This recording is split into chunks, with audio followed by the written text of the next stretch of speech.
Hi, everyone, and welcome to a special Investors Business Daily installment of Barron's Live. I'm Coram of IBD, along with my colleague David Chung. He's Deputy Markets Editor. Dave, first of all, it's great to see you. And today we're going to be focusing on how to find top dividend stocks. You know, to find the best yielders, you got to be looking past the yield. Got to be looking at other factors too. So looking forward to uncovering all of that with you today. Thank you so much, Ali, and it's great to have the AC/DC combo back Yeah. on IBD Live. I want to thank Crystal and all the great people at Barron's for this second chance to speak to a wonderful audience. Yes. So great to have you back, Dave. So to kick things off, when you think about dividend stocks, a lot of people think about Warren Buffett and his style of trading. So what might we be able to learn from Warren Buffett in our hunt for top dividend stocks?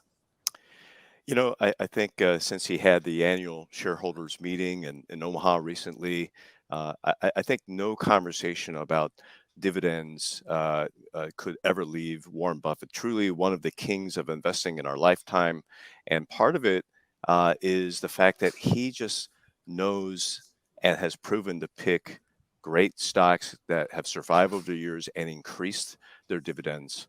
I've got this Wall Street Journal article that came out by Akane Otani, May 4th.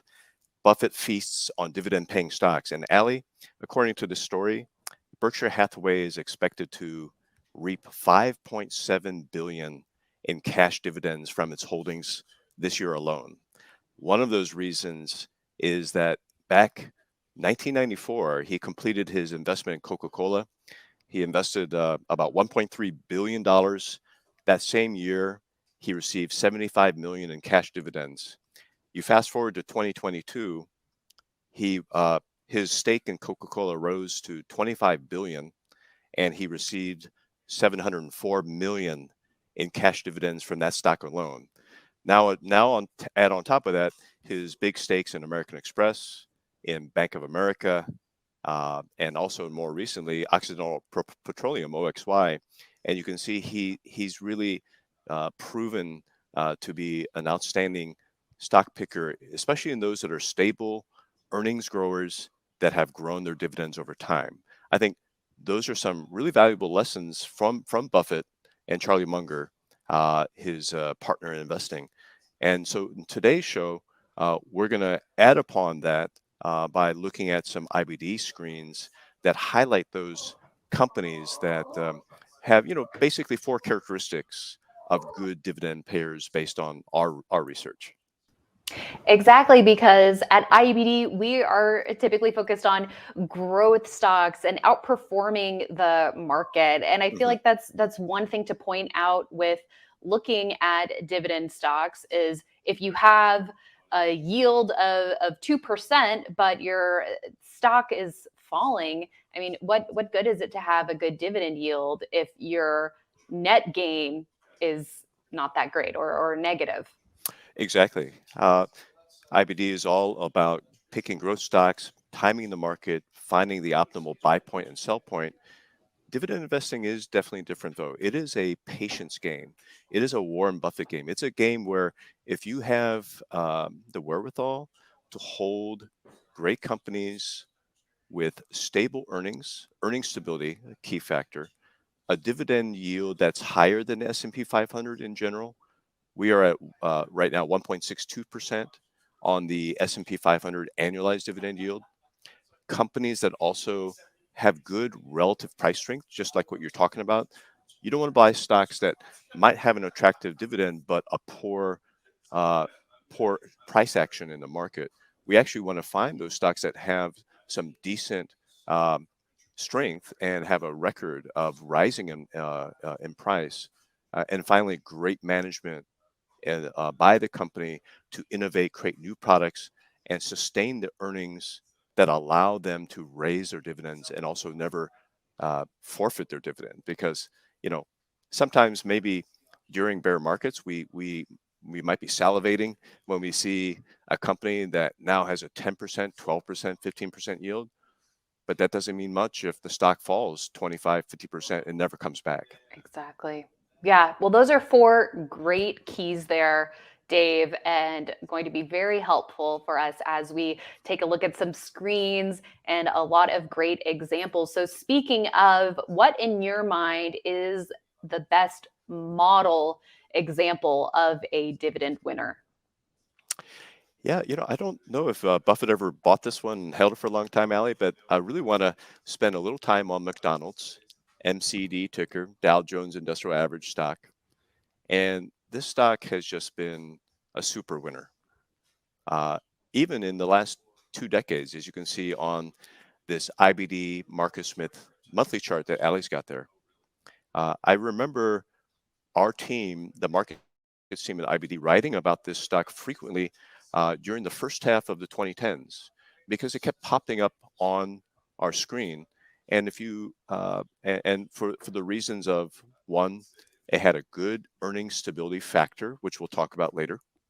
This is a proprietary IBD, uh, number that goes from 0 to 99.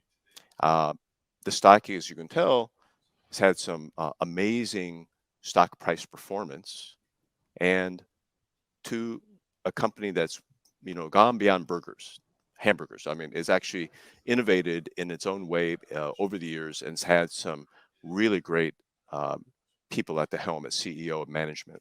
So if we home in a little more at the end of 2015, Ali, you can see that there was a big move in the stock. The blue bars show the months or the days or the weeks where the stock is up in price, and we paint the volume, the corresponding volume, in the same color. You can see in late 2015, that's right, we broke out of a long sideways pattern, which in IBD we call a base. And you can see from there, you had a breakout from around $100, and we've tripled over the past 8 years. So, of course, there are some other big growth stocks that don't pay dividends that have done much better. But for a dividend payer that's so stable, this is a fantastic play. And I do remember oftentimes we covering this stock in Investors Business Daily through the income investor column. Also, what's interesting on this and this year, Ali, in 2015, they were just gung ho on introducing new products and doing a lot of things. Some of you might remember the year 2015. They got a new CEO. They launched breakfast all day. They expanded their customizable burger menu. They gave the quarter pounder more beef. They switched to butter from margarine in its breakfast sandwiches. And according to a Business Insider article, sales of their breakfast sandwiches exploded.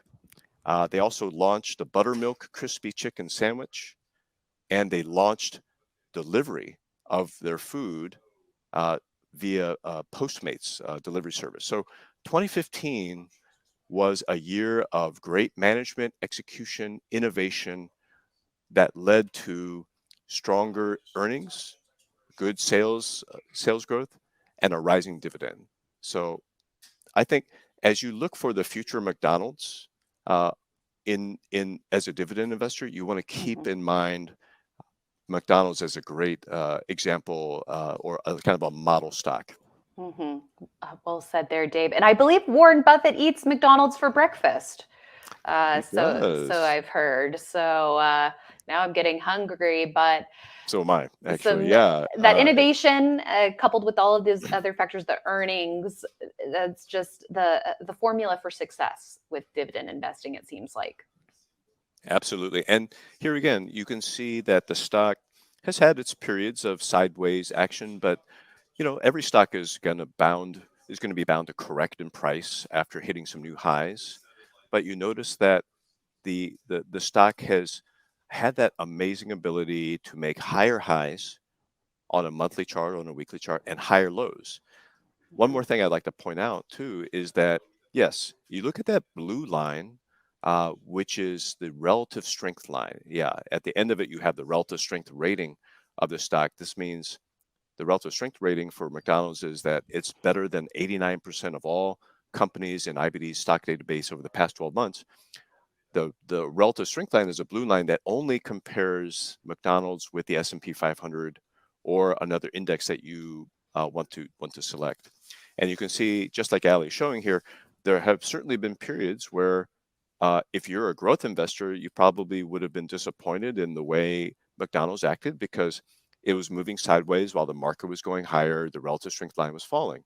But all in all, you can see that the stock came back and has had a generally a super nice long uptrend, and the relative strength has had its moments where it hasn't really gone south and never come back. It's always seemed to manage its way up to new peaks in the relative strength line.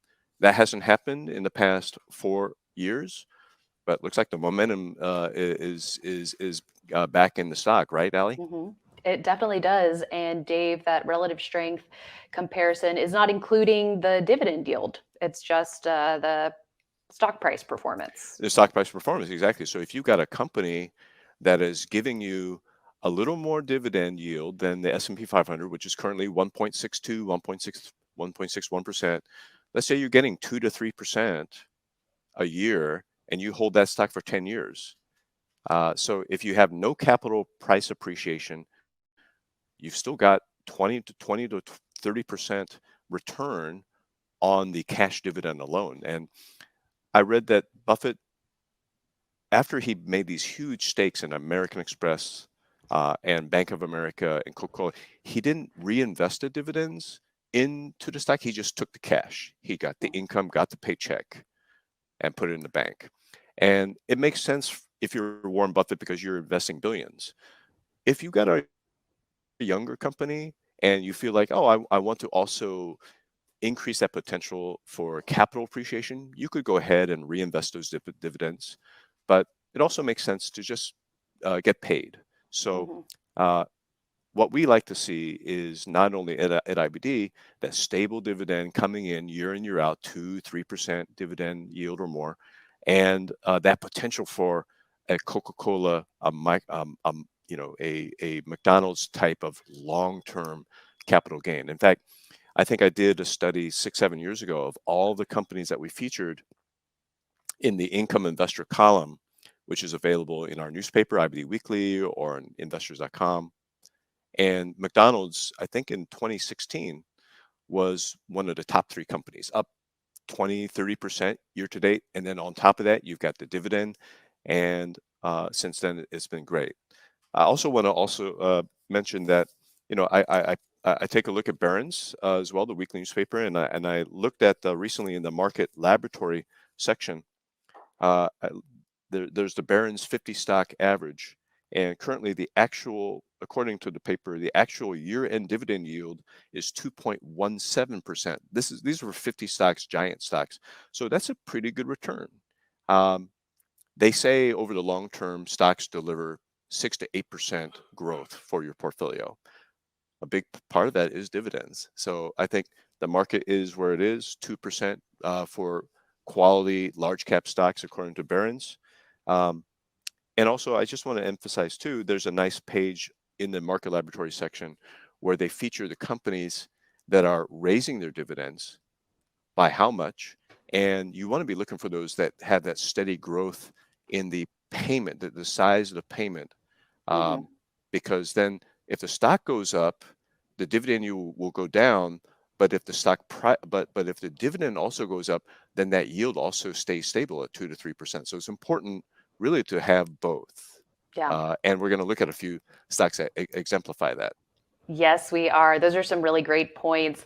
So I'm going to go back to my screen share. And the first screen that we want to look at for potential dividend leader ideas is a custom screen that you built, Dave, in MarketSmith. Yeah, So and exclusively for everyone on this show. So this is first ever showing. Great. So let's talk about it. There's just 5 criteria here. So not all too difficult of a screen to build. So we have earning stability. So that's that proprietary IBD rating that you referred to. So how stable is that growth? And it seems like if you want that stability of the dividend, seems like you need stable earnings too. So an earning stability rating of 10% at a max, because the Oh, highest, or sorry, go ahead. yeah. Let me explain. Yeah, this is Sure. a very odd rating because most of Yep. our ratings, the higher number, the better.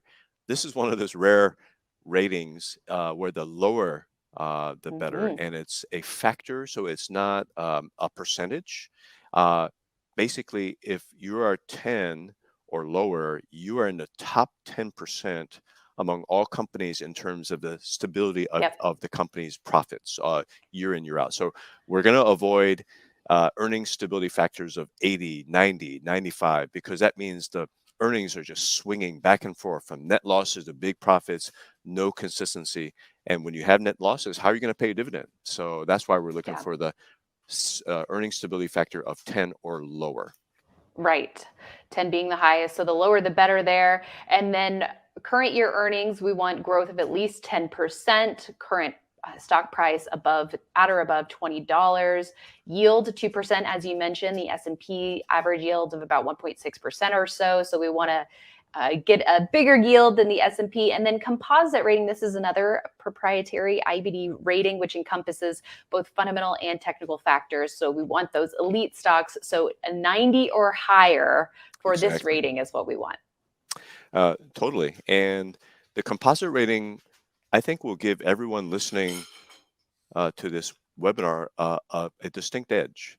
And I really believe that. And the reason is the composite rating not only looks at earnings and sales, profit margins, the quality of the company's fundamentals, but it's also looking at the quality of the stock performance. It incorporates the relative strength rating. So if your relative strength versus the market is not good, you're not going to have a good composite rating. So being in a 90 or higher is being part of an elite group of stocks. Now, Right. this screen is very special because you are ferreting out all the companies that do not pay a dividend.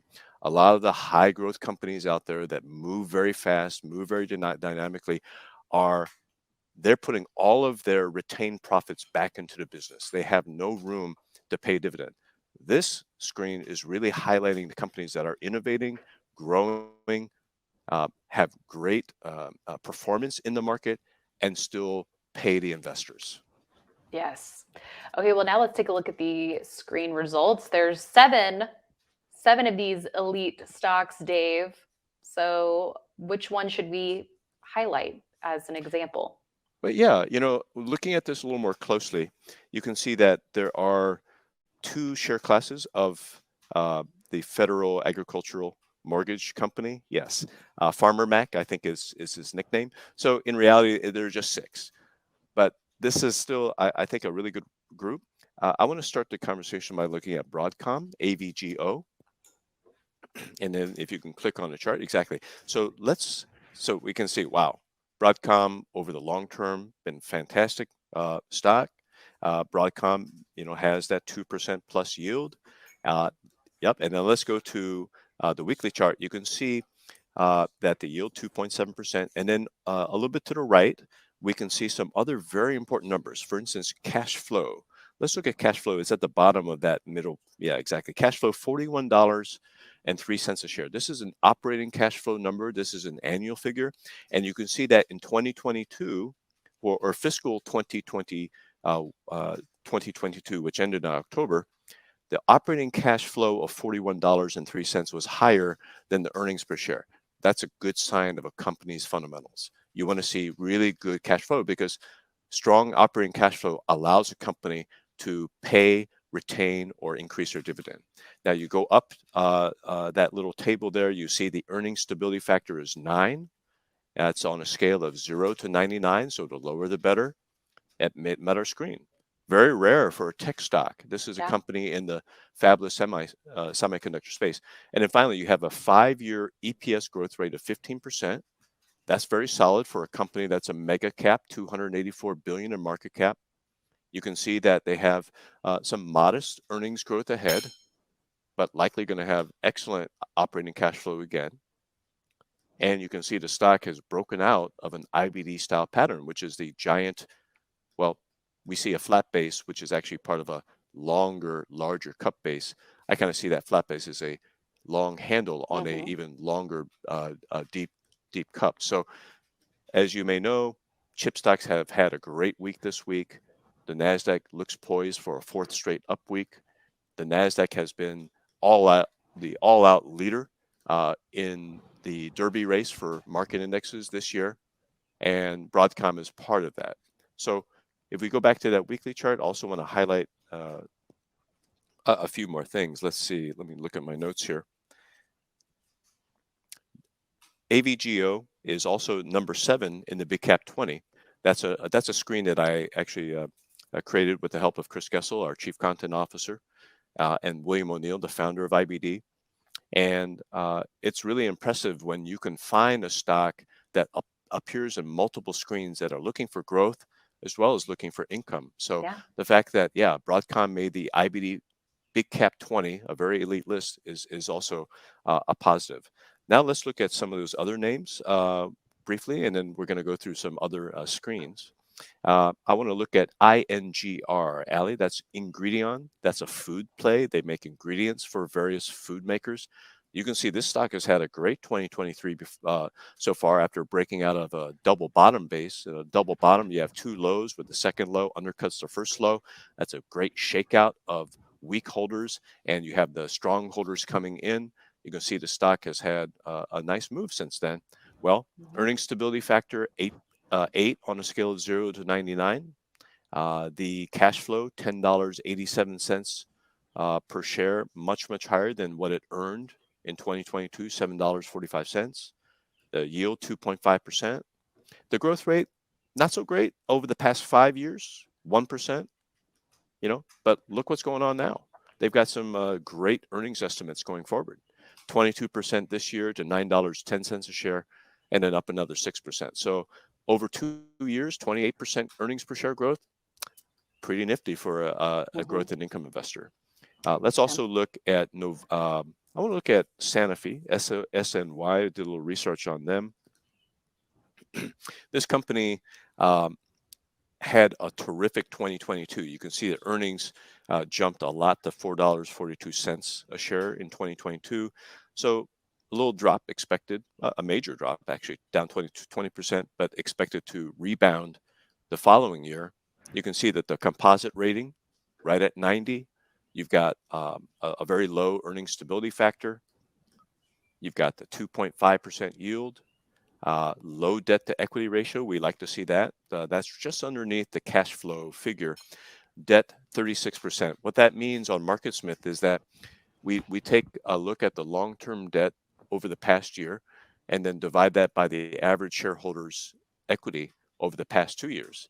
And if the debt to equity ratio is under 100%, that means they're not very much leveraged. And that's good because rather than pay a lot in interest payments, they can pay a lot more in cash dividends. So you can see that this stock Sanofi SNY is now testing that 10-week moving average after its own breakout from a big cup with handle. Yes, it is. Any more to highlight here, or do we want to move on to the other screens? I think we should move on. All right, then let's move on. I'm going to switch screens. So as Dave mentioned, it's great when you see companies show up on multiple screens, but even if they're not on multiple screens, it's great to have multiple screens that you're looking at. So that is what we are going to do now. So we have a data tables section on investors.com, and that is where we are at now. And there's a number of dividend screens here, including dividend leaders, REIT leaders, and utility leaders. So we're going to go through each of these screens. So anything else to mention about screening before we dive into these? Ali, we can't disclose the exact criteria for these dividend, REIT, and utility leaders. But in general, what we've talked about is incorporated into these screens. So a yield that's above the S&P 500, signs of earnings stability, so a low earnings stability factor, and decent relative strength. Okay, well, let's get into it. So here's a look at the dividend leaders screen, updated daily at the end of each market day. So when you're going through this list, Dave, how do you determine which ones you want to take a closer look at?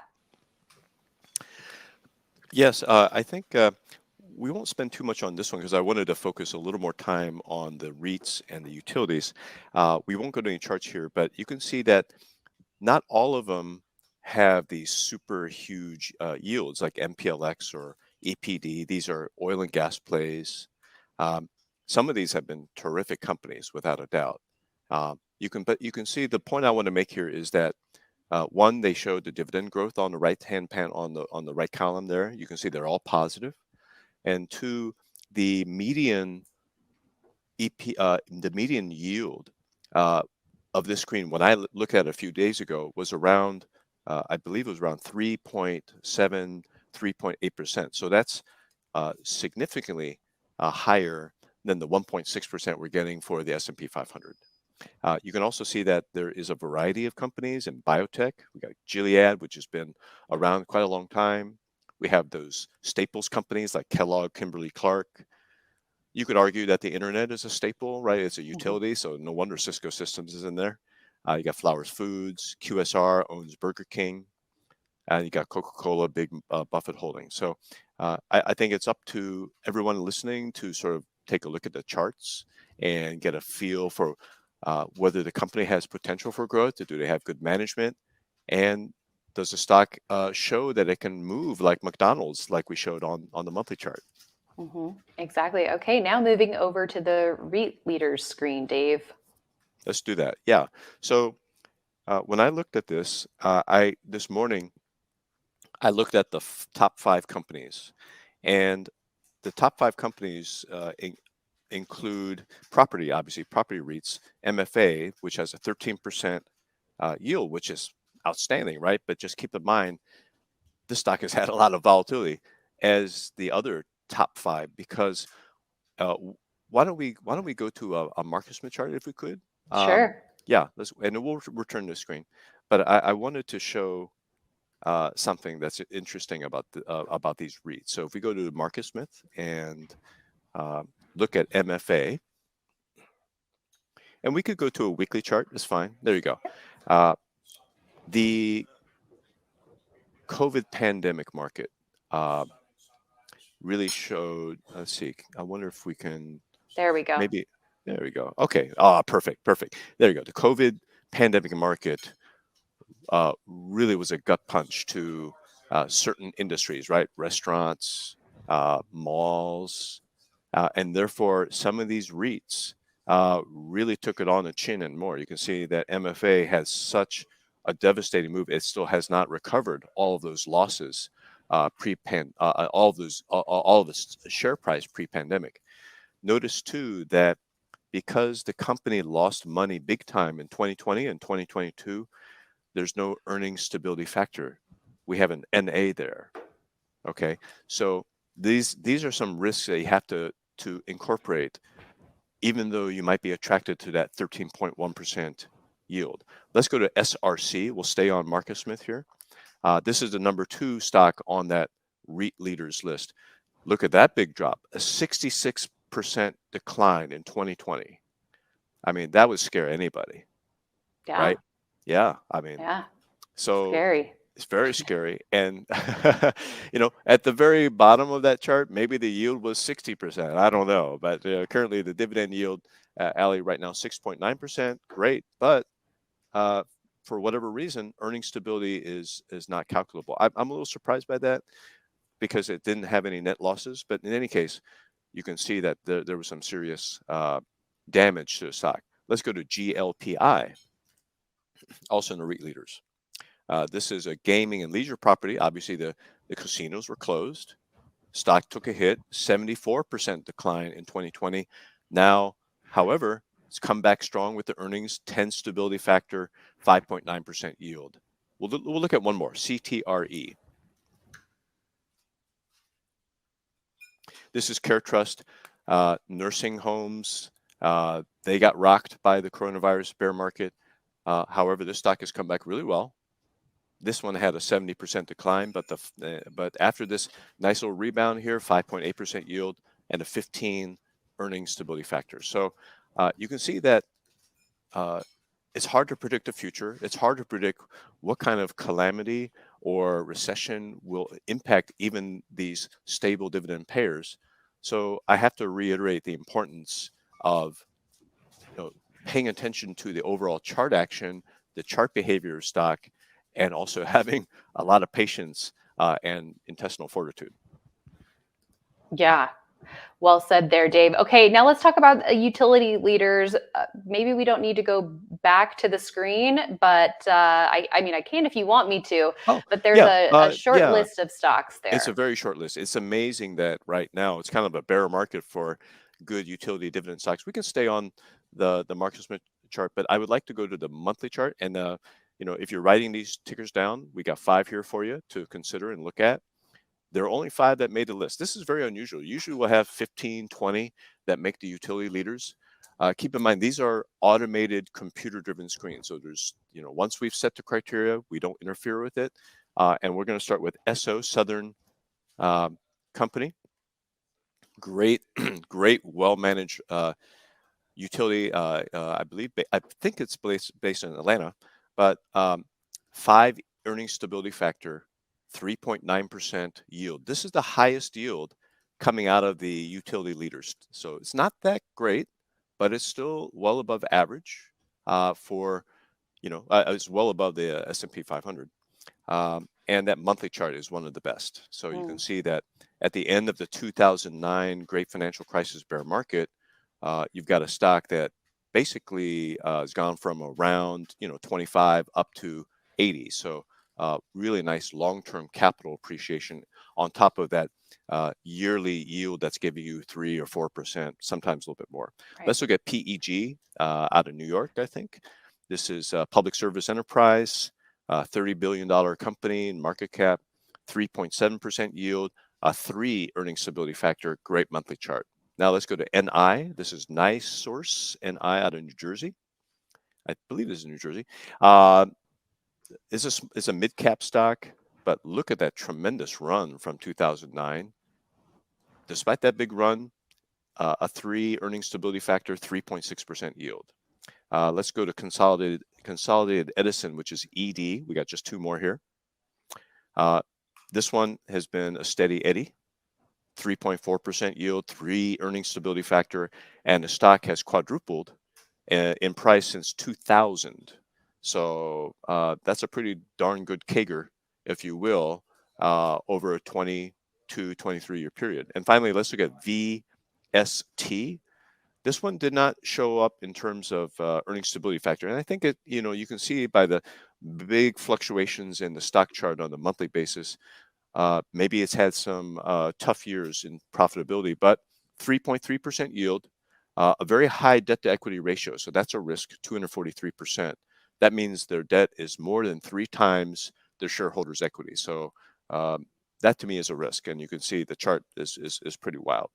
But I think all in all, it's interesting to me, Ali, that you're seeing the biggest share of dividend leaders in the actual dividend leader screen. Unfortunately, we don't have time to go through all the charts and whatnot.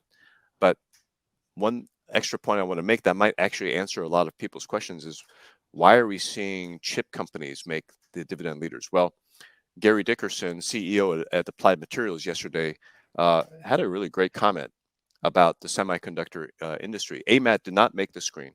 It didn't have all of these criteria, but he said, Gary Dickerson, our longer term outlook is very positive as semiconductors become a larger and more strategically important market globally. Major technology inflections are enabled by materials engineering, creating outsized growth opportunities for Applied Materials. So in other words, innovation, great management, new products, stronger earnings, more sales, really are allies in the dividend investors corner. Great. Well, Dave, let's now talk about a couple of questions or answer a couple of questions from the audience. One being, how much capital should traders be allocating to dividend stocks in their portfolios?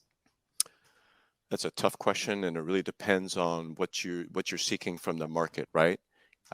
If you stick with these kind of dividend payers and you don't want to worry overnight about like how the stocks are doing, maybe you put more in these kind of stocks than you would in pure growth stocks.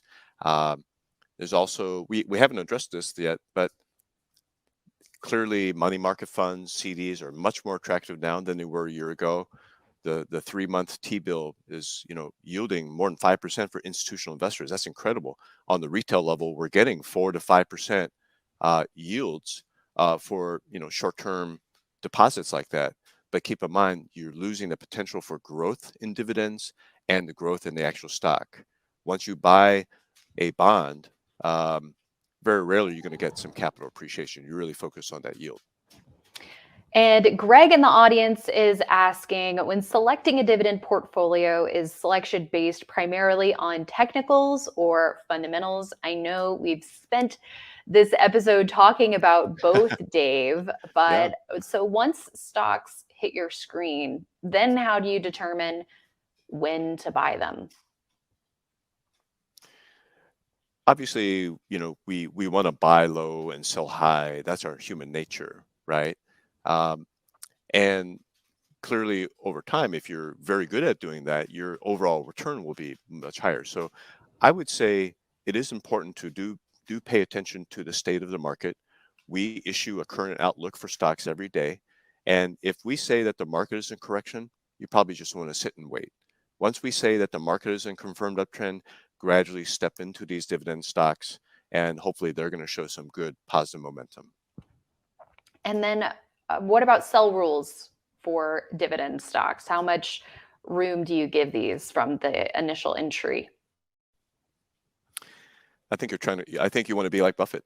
You try never to sell if it behaves well. We do have that 8% loss rule. That's a golden rule of investing. And that's primarily for growth stocks that are coming out of strong patterns. We want to control our risk always by limiting the potential loss in any stock. But I think with this strategy, I think you can give it a little more leeway because hopefully you're really committed to holding these stocks for years, not for that quick 3-week or 3-month gain. That makes sense. And Dave, what are your thoughts on dividend income ETFs? A couple of participants asking about that. That's such a great question. And unfortunately, I don't have any great answer for that. You could do some sort of price-based comparisons of the ETF with the S&P 500. Right on that chart, for instance, at the top right corner, you have that 4 black square button on Marcus Smith. You click on that and you can type in a dividend ETF that you're looking at and put in other tickers and compare the performance of price, excluding the dividend payments that you're getting from the ETF, and look over 6-month, 12-month, 3-year timeframes. You can do that on Market Smith and then make your decision. Great.